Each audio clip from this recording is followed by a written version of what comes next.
This is the Note Closer Show, where you get the latest developments in distressed note investing and learn the secrets of how you can control millions of dollars worth of property for pennies on the dollar.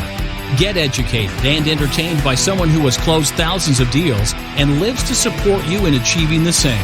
Now, here's your host, CEO of We Close Notes, Scott Carson.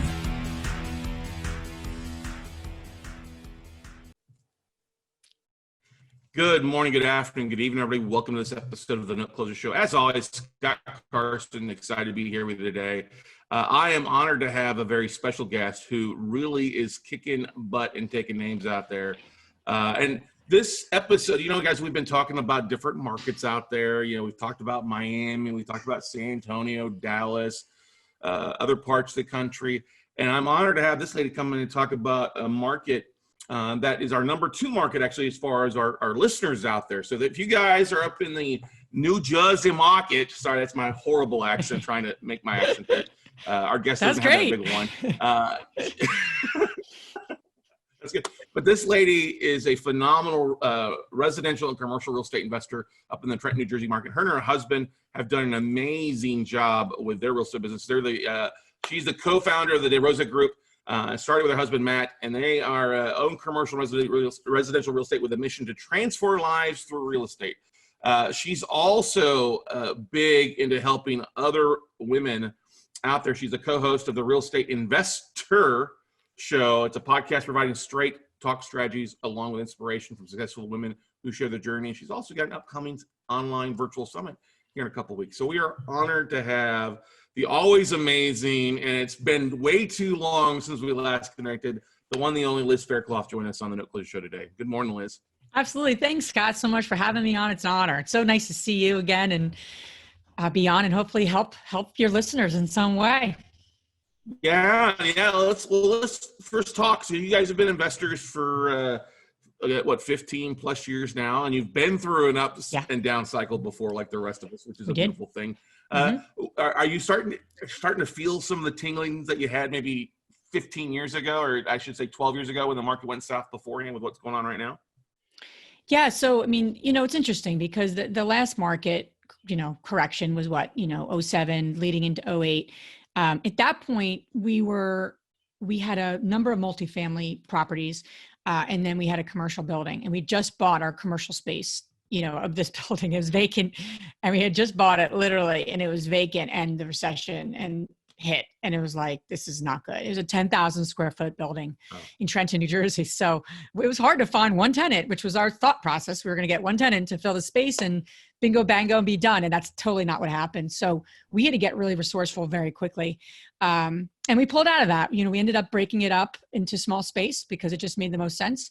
And we've had that building since that time. And, but yeah, it's, I'd like to say this was a very different, I think the recession that's going to now unfold, obviously, is going to feel probably in some ways similar, right, to then. But the impact of just, the pandemic, stay home, this fear, everything shutting down, that was different. That was certainly different. That was not the same feeling back then. But yeah, in terms of our multifamily properties, knock on wood, have not missed a beat. We got ahead of the curve with the virtual tours, where a lot of these larger apartment buildings, some of them were a month in trying to figure it out, to be honest with you. And right when it hit, we were like, we got to be ahead of this curve. And we work with our property managers to just literally do that right when it hit. So we actually then started really creating more. Our occupancy has gone up significantly, even before the pandemic, which has been great. But yeah, our commercial building has taken a little bit of a hit, but we have shared space. It's small office users. And it's a great space in Trenton where it's, person who just wants a little office for an affordable amount of money where they can network with other people. And it's less than 30 people in the building. So I think we're going to do just fine. But yeah, certain businesses are hurting. Really, a lot of businesses are hurting. So we're going to need to, focus on the businesses that need that little retrieve, right? They're done with being at home with their, or they're not going back to the big space, but they do want a satellite office. That's who we really need to be marketing to, which we're putting together a plan for. I love that you guys did virtual walkthroughs, virtual tours before everything got rocking and rolling. And that's an important thing to have to help you market, so that people that are looking that don't want to go out can still see some things. But it's such a very powerful tool that I don't see a lot of people doing that on a regular basis. They just, Yeah. Why do you think that is, Liz? You know, we weren't doing it right before the pandemic, but we knew that, you know, just obviously it was like, this is crazy. People, we're not sure when our property managers even can get back into these buildings, and they're working from home. Everyone's working from home. Yeah. You know, I think tech is a big, you know, it's in front of people, and it's very uncomfortable for people. Even me. I mean, I'm not someone who is like 95 years old here, but tech could be a little overwhelming at times. And I think we need to move past that, and we need to just be like, how can we? And one of our team members, our asset manager, is he's really just savvy with different things. And then you start to talk to people. It's like, well, it's easy. You can just do this. And it's just getting the right people and the right solutions together. But yeah, I think tech feels a little heavy to people. And especially if you think about like tired landlords right now, or people who have buildings, no matter, regardless of size. When I say tired landlords, it's not just like a duplex. I mean, you can meet people that have a 100-unit apartment building that's a mom and pop type of operation. This is not just, you know, small buildings. And they have not kept up with the times of tech, online payments. I mean, the whole gamut. I mean, we bought a building, Scott, about 6 years ago. It was a 50-unit building, apartment building. And you'd think it'd have all these, like, you know, just, you know, standardized, you know, rent processes in place. One of the tenants would go around once a month to those 50 people. And that's how she collected rent every month. Right? Not like a duplex, a four. I mean, even that's a little crazy, but now 50 units, right? So, Wow. And this was before I think right now with everything happening, it's forcing people to get more, you know, tech savvy and figure out how do you run your business without having to go to people personally, you know, which I think a lot of people get and a lot of people didn't get and now are getting or having to be forced to get. Yeah. And I think it's the fear. We all get used to doing business as normal a lot of times. And as time stretches out, oh, I don't want it. If it ain't broke, don't fix it. You know, I think there's a lot of people, well, look, you know, sometimes just because it ain't broke doesn't mean it's the most effective aspect of things. There are things you can do very inexpensively. You know, ACH payments, online forms. I mean, there's some of the simple things that we do in the note business where, you know, if we have to get a payment from our borrowers, most of the time it's done electronically. And it's just a matter of educating, you know, the borrowers or the tenants to take advantage of those opportunities so that they don't have to leave their house. You know, they don't have to write a check. When you say write a check, I couldn't write a check unless I went to the bank and got a custom check made these days. Nobody's messing around with the checkbook for the most part, right? Yeah. And cash, people don't even want to touch cash with all the germs, right? So it's just very interesting. I think it's, you know, there's always opportunity, but it's a transition, and you got to move fast, and you can't wait. So. Now, up in your neck of the woods, the market's been strong. Have you seen a lot of appreciation the last couple of years? And you're doing mostly commercial and multifamily? Are you doing any single family fix and flips or anymore, anything like that? Liz, we are, yeah. So we're actually selling right now. We're in the process of, I keep repeating, the perfect buyers coming to me, because we're selling this one property in Jersey, and it's been a little time. So it's a little bit of a higher end property too, which wasn't our typical. We're more like the first home buyer type of, you know, flippers, so to speak. But yeah, we've always done flipping kind of part-time, and our multifamily business has been more of our bread and butter. We're not actively flipping, like we didn't have any in the pipeline before this pandemic, just because the market was crazy. Right. What people wanted, both for multifamily, really for anything it was definitely not the market to be buying unless there was a really good reason and there's a distressed situation, right? But yeah, I think that market's going to change. It's changing, and it's going to become a buyer's market, and it has become in some ways, as long as you can get your inspections and you actually can operate business, you know, which I think we're not opened up yet. Yeah, we're in the, you know, even though I live in a county that's very low amount of cases, which is Bucks County in Pennsylvania. Our business in Jersey, yeah, everything's really still pretty shut down. And, you know, we're really close to obviously New York. So, you know, Philadelphia, all those sort of things. So we're still kind of in that shutdown mode. Yeah, I think you're going to see a different market. I think there's going to be tons of opportunity, not just in real estate, right? But in businesses.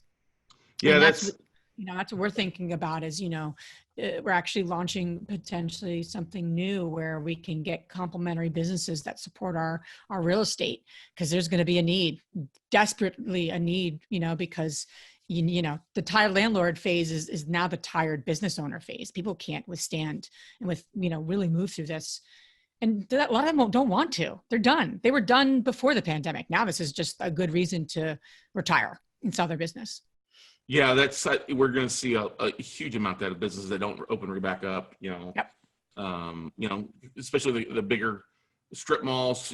Some of these tenants are never going to reopen. No. They're just going to go on to do something else, and that's. I mean, Yep. It's. I don't want to say it's a perfect storm for distressed assets, because we're still, I think, six months out from kind of see where all the cards fall, and what the government's going to bail out, what's not going to get bailed out, who's going to forbear for 6 months or not. I mean, Fannie Mae's talking about 6 month forbearance and then a secondary 6 month forbearance for people to help them out. So the thing that's always interesting about the New Jersey market is, and listen, the debt space is, we've always kind of avoided it because of the longer foreclosure time frames up in that neck of the woods. Especially being, now the nice thing is, if it was a vacant property, they did have an escalated time frame. Non-contested foreclosures were a little bit faster, but literally it'd be in a 2-year time frame to foreclose on an occupant. For the most part, it's like, ouch, for a lot of us out there, unless you're buying REOs or dealing with distressed homeowners that want to walk away. So I think, and the other opportunity will be, and you've seen it already, where the need, the interest in living in those cities, the bigger cities like the Newark and so many of these different cities, people are fleeing them, right? They've been fleeing them because of the pandemic. I think you're going to see that continue. You're going to start to see people that want to move from Brooklyn into a nice little residential area in Jersey. So the need for flipping, even in where we live here in New Hope, we vowed that we were not flipping anything for a long time. We're focused, and plus it was in the market. But now with everything going on, I'm looking around all the time. If I'm taking a run, I'm like, I totally want to flip a property in our area. It's suburbia. It's a little community. People are going to be fleeing the cities, and this is where they're going to come, to be honest with you. They're kind of done with that, experience. Not everyone, but I think you're going to see even an increase. So yeah, in terms of opportunity, just looking for those, beat up properties in nice little neighborhoods that people want to live is only going to increase, I think, big time. So that's a huge opportunity, especially in New Jersey, because it's still a little more affordable than New York and those sort of things. I totally agree to that. The first time home buyer aspect of things, that's where that's the biggest pond to be fishing in. That's where we're going to see the most amount, that's where rents still make the most amount of profits for the most part, if you're going to turn into a long-term rental or, try to do an Airbnb in a variety of ways. Let's talk a little bit about the community you've grown though. You've done such an amazing job growing your podcast and growing a community. Let's talk about your idea when you first started that, and then maybe how it's I won't say mutated, because that sounds like an ugly term, but I would say I think it's a beautiful thing on how you've grown it and some stuff that you got going on there. Let's talk about that, Liz. Yeah. Thanks, Scott. So, it's interesting because I actually just recorded a little promo video today. And I was talking with Aunt Jessie yesterday, and I told her that 20 years ago, she didn't even know this, and she's my partner. So 20 years ago, I wrote a business plan. I was basically social work school really quick. And I'd meet all these women who just emotionally, physically, mentally were abused. And I was like, this is really not right. And, I knew I didn't want to be a counselor. I actually went through social work school and ended up going into corporate. However, it really shook a chord with me. And I said, I really want to create an organization one day that supports women. And at the time it was going to be in counseling. And then I took a class on businesses, which was unheard of because you're in social work school. But anyway, launched a business plan, and I wrote it out, and it was going to be a women specific organization to support women in getting them to, the better self, right? Through lots of different avenues and counseling services and what have you. That was 20 years ago, right? So anyway, long story short, here we are. And 2 years ago, my good friend and I've always been drawn to supporting women. We're chatting, and we were flipping property in Philadelphia together. So we were working together in real estate investing. And we were like, it'd be awesome just to create a community of women, or even to be part of it. And we'd look for these communities, and there was nothing. There was really nothing. And you'd go to these meetings or these meetups, and you'd be the only woman in the room. And if I'd went with my husband, they're like, oh, does your husband invest? I'm like, no, I actually got him into it. So you go through that whole story. And so we're like, let's start a podcast. And then simultaneously we started a Facebook community. But our passion is to support women in creating a financially free and balanced life. That's our mission. And that's really what kind of is the context for everything we're doing. And we really started out as a passion. We didn't even start an LLC at the beginning, and then slowly into it, we were building a community and we're like, wow, these women want more. And so this might be time to start an actual business and to really, give them what they're looking for, because it's not out there. So that's kind of a little bit of the why behind it. But it really fuels me, and I love real estate, but I love what we're doing with our community, because women have bought properties, Scott. This is just in the free community. Like, this is just us creating a platform. They've gotten out of debt. They've bought properties. They've done business together. One's a private lender for another woman's, new acquisition. So it's super awesome and I feel like we're part of the community. I don't feel like it's all about us. And that's what we've built. It's something where we're trying to curate just the most gracious but wicked smart women to give a lot of knowledge and lift each other up, quite honestly. And I love men. I really want to make that clear. This is not about us versus them, right, where that sometimes can go. I don't believe that at all. I have a wonderful relationship with my husband. I work with men. I've honestly I've had a couple experiences, but overall I've had a very positive experience. I mean, I came from corporate. I work with men all the time.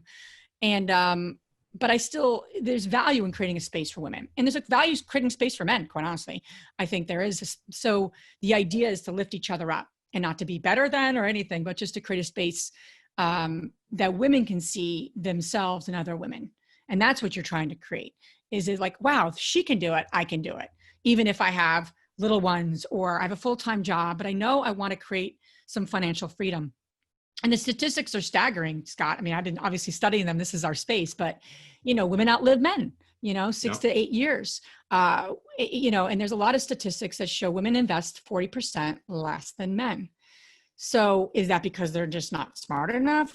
Of course not. That's ridiculous. They're just not we're not putting enough time and energy into money and investing. And it starts with little girls, obviously, but right now we're focused on serving women. But that's a future vision I have, is really helping little girls talk about, it's not taboo. Why are we directing those conversations to men? Or little boys, it doesn't make sense. Mm-hmm. So anyway, I can go on and on clearly about this topic, but that's a little bit about the why and that sort of thing. Well, and I love it. I mean, that's a beautiful thing, is communities are key out there, especially in that aspect of investing. And there's not enough female educators out there. When I put on events, I'm always, okay, let's try to get a mixture of all sexes, all races, men and women, white, black, Hispanic, whatever. So it's a good mix.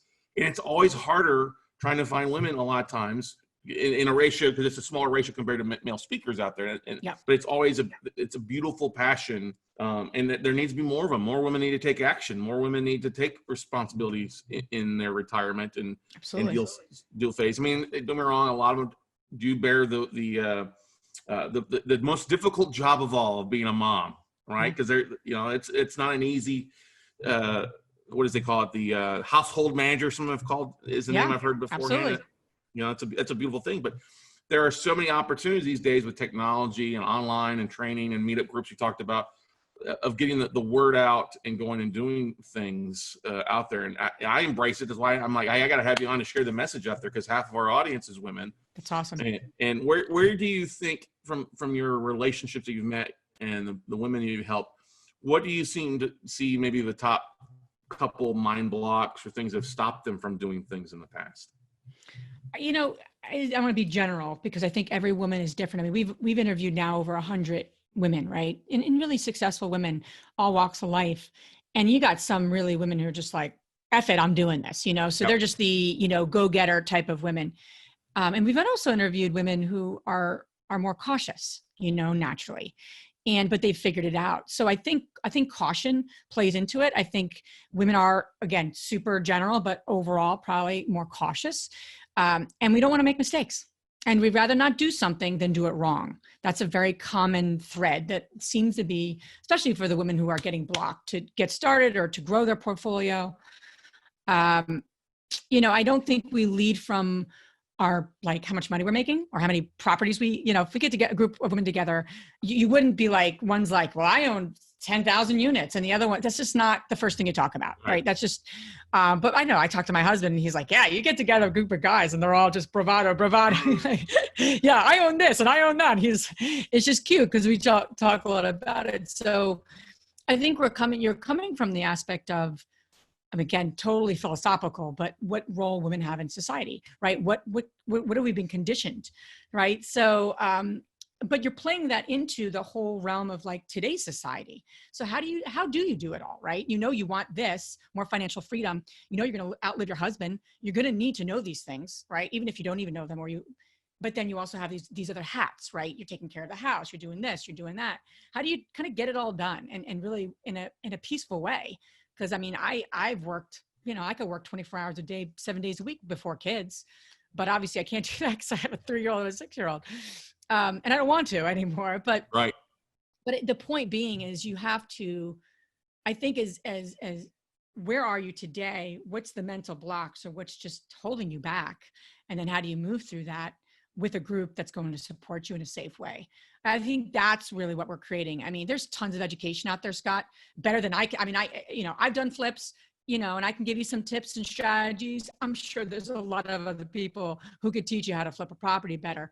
But what we're creating is a very kind of special, sacred space for women to get the support they need from a lot of different women. Mm-hmm. So, we've we're building up a membership where they're going to get a mentor who can help them buy large apartment buildings from a woman who's doing it, actually, not from someone who did it 15 years ago, but doing it now. And it's going to be more of an approach of like a monthly approach, like group support and holding women accountability and mentorship. Mm. And that's the biggest thing. If we can provide that to women in an affordable way, not in a like pay me $50,000 way. Buy a house, let's buy your first flip for 50 grand. Just go buy a property for that. I mean, and there's a lot of different philosophies, a lot of good programs out there that cost quite a bit of money. My husband and I got started. We didn't do any of that. We just made a lot of mistakes that probably cost us that much money. But in hindsight, maybe those courses would have prevented some of that. But you're going to spend it either way, school of hard knocks or through a course, either way. So, but anyway, I regardless of your philosophy, I think knowing where you are, where you want to be, and then what support mechanisms, whether it's through us or wherever you find it. We have meetups, 25 meetups around the country.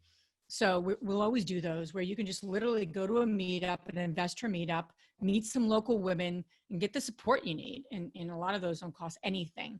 So that's been going on for over a year now. We have ones across the country. So I don't know. I think the key is support and get that support however you can find it. I love it. Because so many people, and this is not on women, but guys, is that we talked about this a second ago, comparanoia. That I don't match up. I shouldn't be in the room. I'm not good enough to be here. I think we all deal with those inner demons. That is true. Men and women. Absolutely. But having that safe place, like, hey, we all got to start somewhere. I'll put our pants or our skirt on one leg at a time, depending on what you're doing. Yeah. I was talking to someone. They're like, oh my, I was even saying, I don't know if I can really like, and then they kind of like told me my kind of track record. I'm like, yeah, that's true. I can speak to that, but what are we waiting for? Like, do we need to be this? So we always can give and always can get. And that's also the community we're building is you can give something to someone and you also can get something and get the support you need. I believe everyone has that ability, but sometimes we're not in a room or an environment to do that. Or we think we have to have like 15 years experience doing it to give something. That's not true. If you bought a property, you have something to give to somebody who has less experience than you. I think there's a lot of value in that. Yeah. And I love it too. And that's what, tell people all the time. People are like, well, I haven't bought a lot of real estate. Well, did you buy a primary residence? You buy a condo for yourself? You've got real estate experience. You've got more experience there than 90% of people out there. Because we all know only about 5 to 10% of people do something. I know that you get invigorated. I can tell when you hear from somebody in your audience and your network, hey, they've gone out and, jumped a hurdle and bought a property, or they closed on something. They've really had a breakthrough. And that's the biggest joy I get. And I know you're the same way. You can see it coming through. You're just so excited about that. that's, because that's giving. That's our way of helping people overcome those obstacles. And you and I have made more mistakes than most people. That's only the reason it's made us successful is the different mistakes that we have learned from and overcome and learned from others, right? Yeah, a ton. A ton, too many to count. Right. Now you've taken the community and you've got something really cool that you're launching. Let's talk about that a little bit here. What you've got going on in 3 weeks now, I think, from the time we're recording this. Yeah. About a couple of weeks away. So it's June 12th, Friday, June 12th. And so we've been really just building our community the last couple of years. We have not we've not offered anything for any cost, so to speak, from a perspective of that. And, Andressa, my partner, I'm more, let's take things slow. I like to grow, but I know sometimes in my own way of being, I know what happens and I don't like to get too overwhelmed. That's just something I have to work on. But anyway, she's like, this is the time. These women need a virtual summit. Like everyone's been asking us, are we doing a conference? Are we doing a conference? Are we doing an investor conference? The women in our community. And we're like, soon. And now we're like, okay, we got to do something. We got to pull this together. I mean, and obviously you have little ones at home. There's no school, you're bound. I thought I was busy before, Scott. It's like, my husband and I are literally just passing our kids back and forth. Right. So, I'm like, I have my 3 days, and I was working 3 days a week. I wasn't working 5. I was working 3 days a week. I have a little one who's not in school yet. My son's in kindergarten. I'm like, I want balance in my life, right? That's our mission. I have to live our mission, right? Or at least work really hard at it. And now my time has gone down, and now we've created a new event. But I said, this is worth it, and we'll make it happen. And it's going to, and so I'm excited about it because it's a one-day conference where we're bringing in speakers that are going to cover 3 really important topics: real estate investing, business operations, and self-care.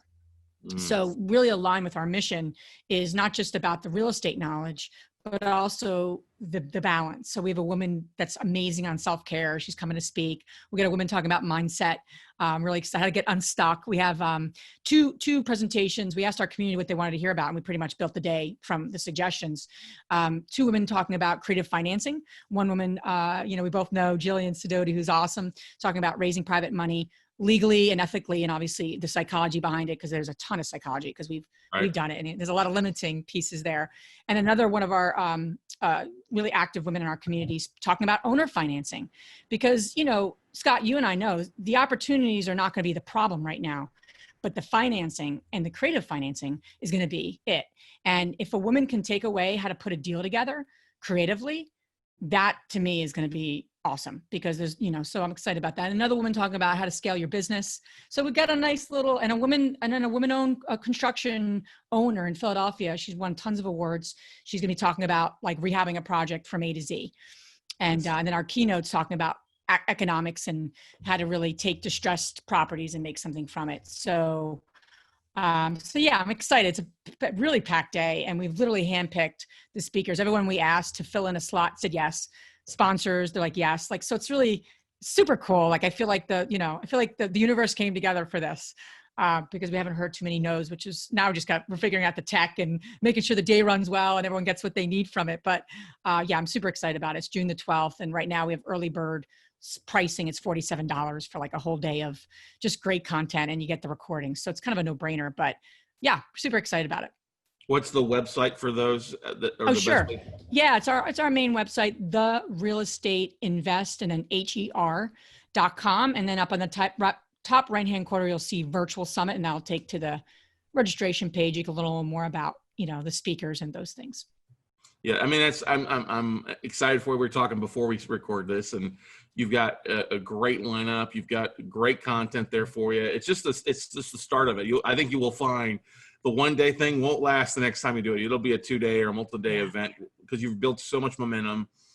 You've built a great network across the country. We started doing, individual meetup groups across the country when we launched our educational platform, 5-6 years ago when we got heavy like that. And it's just a great way to organically build it. And it's like planting seeds. You plant a seed here in the city, or a city pops up, and it grows from 1 person to 5 to 50. And, before you know it, you're just, you can't go anywhere. You can't fly to sea without somebody saying, "Hey, are you Liz? Are you Liz?" out there with InvestHER. I love it. Yeah. Well, it's cute because sometimes Matt has, a book and he's very, he's doing a lot of speaking and this and that. And he'll go to conferences and he's like, yeah, all the women are like, where's Liz? They don't even want to talk to me. They're just like, where's Liz? Are you Liz's husband? And my husband's like, he likes the limelight and he's like, wow, I'm Matt, in a cute way. But yeah, but it's really, Scott, I'm very, I like being in front of people. I like supporting them, but I'm not, Andres and I were very clear because I think, too, when you start something educational, there's either the person at the front and they're learning from you, or it's like this more collective approach. And we were really, really clear when we started, like there's things that I know a lot about, but I don't know everything about everything. And we're not going to be standing in the front, but like we're creating a circle, right? We're creating a circle of women. And I'll be someone who jumps in and gives you a bunch of knowledge about something that I know about, but then I'm going to go back and the other woman's going to jump in. And that's really what we were very, very, very mindful in creating. That wasn't like, that didn't become organic. That was like, that's what we want to create. I don't want everyone, I'm not coaching people one-on-one. That's just not my thing. I want to support you and help you, but I don't know everything about everything. You don't want to be learning everything from me. Certain things, sure, but not everything. Go to that person. They know a lot more about that than I do, so that's, that's what we're creating. I love it. That is a sign of strength out there. And some people would look, oh, that's a weakness. I don't know everything. No. The sign of strength is like, I know what I know. And what I don't know, I will get you. I will direct you. You think about Henry Ford was famous for that. If I didn't know, but he had a phone call. He was one phone call away from something on the floor to get the person up to talk to them. That's the same way. You've got your circle of advisors to help in your community out there. And that's a beautiful thing out there. So. Yeah. And as women, we have to let go of trying to know everything or do everything ourselves. Asking for help, it's just, I think we all have to learn that as human beings, but people who like to kind of take care of everything themselves, it's a hard one. And I've had to learn that, ask for help. It's not easy. You're not Superwoman. You can't do everything. But that is a superpower, being able to ask for help. I think it is definitely a good thing out there. Absolutely. So. Absolutely. Liz, we're so honored to have you on the podcast. What's the best way for people to connect? Just going to the InvestHER website, or what's the best way for people? Yeah, that's one way. The realestateinvesther.com. We're active on Instagram and Facebook. We have a community. If you just go to Real Estate InvestHER, reach out to me. I love hearing from people. My email is liz@therealestateinvesther.com. And really active on our Facebook community. Andres and I are always kind of jumping in. I feel like Andres responds to everyone that message. I mean, how do you do that? How do you respond to everybody? I don't know if we'll do that as we can, but it's hard to do that, right? When you're growing a community. But we really, if somebody isn't spoken to, or if they asked a question, no one's gotten to them, we tend to jump into. So we're really active on our community in Facebook. And that's free, and I'll always be free. The meetups will always be free. We'll always wanted to create a space. If women never wanted to give us a dime, they can get some support. Absolutely. But so that's the way to get in touch with me. That's awesome. Well, we love it. Definitely going to have you on again in the future. I'm going to give you a couple more names for potential guests for you in the near future for you, because that's the beautiful thing about that's what I love. I mean, the real estate space can be pretty cutthroat in a lot of areas out there. You and I both know that. But absolutely, the podcasting community is just a one big happy pod family for the most part. It's true. And that's a beautiful thing out there. You've done a great job growing yours, growing your community, and doing amazing things. So we look forward to seeing how much more you grow and exponentially light the path for so many female investors out there. So Scott, thank you for having me on. It's been a pleasure. Same here, Liz. All right, guys and gals, that's going to wrap it up for this episode of the Note Closer Show. Ladies, half of our audience out there in Note Nation out there, take the time. Guys, you know what? Check out the show. Check out everything as well, too, in case you know a female investor, somebody out there who's wanting to take things to the next level. You've got a recommendation and a safe place for them to go learn, network, and really gain some knowledge and hone their skills to help them grow their future. So go out, take some action, everybody, and we'll see you all at the top, everybody. Bye.